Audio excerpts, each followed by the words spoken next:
Bonjour ou bonsoir, selon l'heure à laquelle vous nous regardez.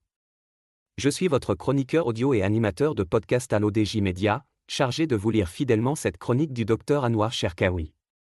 Ensemble, nous découvrons pourquoi la génétique médicale devient un enjeu de souveraineté sanitaire pour le Maroc et un pari décisif pour la médecine de précision.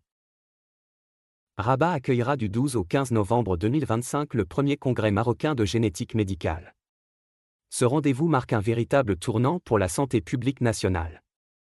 Car la médecine génétique n'est plus un simple horizon scientifique. Elle est déjà le cœur de la révolution médicale mondiale. En 2025, les grandes puissances investissent massivement dans ce domaine hautement stratégique.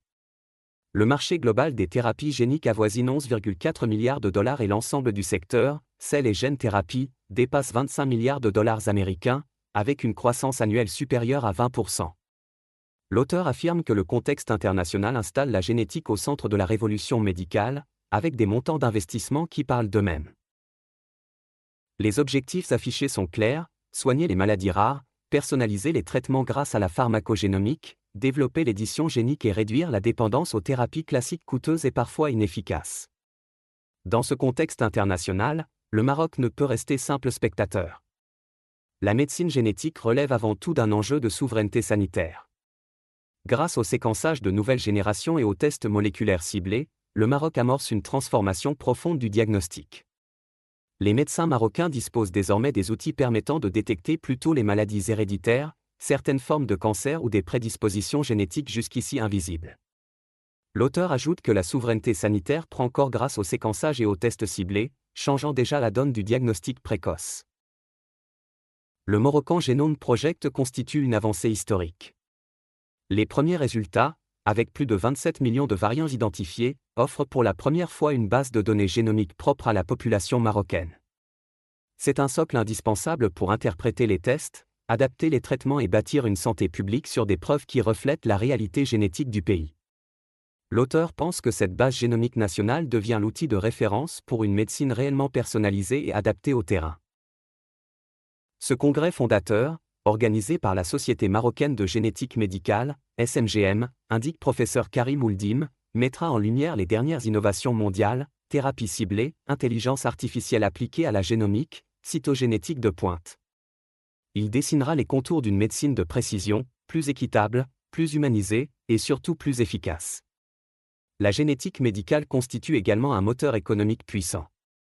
Le Maroc a déjà engagé la réduction de sa dépendance aux importations de kits et de réactifs. Massir et Moldiag produisent localement des tests de diagnostic avancés, dont le kit HER2, dans le cancer du sein. L'industrie pharmaceutique nationale, avec Pharma 5 ou Cooper Pharma, s'oriente progressivement vers les biotechnologies et les biosimilaires. L'auteur souligne que l'innovation clinique s'imbrique à l'industrialisation locale, accélérant un véritable tissu biotechnologique national. Ce mouvement industriel crée des emplois qualifiés, stimule la recherche et positionne le royaume comme futur hub biotechnologique africain. Les enjeux éthiques seront au centre des échanges: protection des données génétiques, consentement éclairé, équité d'accès, formation des généticiens cliniciens. Le Maroc doit bâtir un cadre réglementaire robuste, compatible avec les standards internationaux, afin de protéger les citoyens tout en encourageant l'innovation. Les universités, les CHU et les centres de recherche jouent un rôle moteur. Les nouveaux cursus en bioinformatique, en pharmacogénomique et en éthique médicale préparent une génération de chercheurs et de cliniciens capables de porter cette révolution scientifique. L'auteur affirme que l'essor passe par l'éthique, la formation et un cadre réglementaire solide, pour conjuguer protection et innovation. Les biobanques nationales doivent être créées et se structurer. Les coopérations internationales doivent s'intensifier. Les premières applications cliniques doivent se multiplier. La médecine génétique redessine déjà toute la chaîne de valeur de la santé marocaine.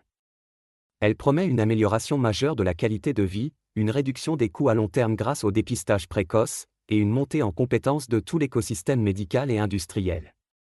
Elle est la clé d'une souveraineté sanitaire intégrée, adaptée à un pays et à un continent où les maladies héréditaires représentent un défi constant.